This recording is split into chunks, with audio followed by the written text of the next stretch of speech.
আসসালামু আলাইকুম। আমি সুমি আক্তার। আর আমি আপনাদেরকে কিছু কথা বলার জন্য আসছি। রমজান মাস তো কাজ বেশি জানেনই। আমার বাচ্চাদের স্কুলও হলো। এরপরে আমার বাচ্চাদের মেয়ের ছুটি ১.৫ টা, ছেলের ছুটি ২ টা। আমার মেয়েকে আনতে যাচ্ছি আমি। এখানে নামাজ পড়ি, তাড়াহুড়া করে নামাজ পড়ে ফজরটা কোনোরকমে শেষ করে মেয়েকে আনতে যাচ্ছি।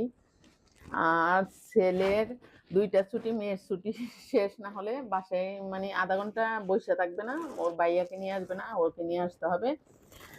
তা আর যতগুলা কলিজার ভাই বোন আছেন সবাই রমজানের মেয়েদে সবাই রোজা রাখেন, দিন শেষে আল্লাহকে ডাকেন, আল্লাহকে স্মরণ করতে হয়, মৃত্যুকে একবার হইলে স্মরণ করতে হয়।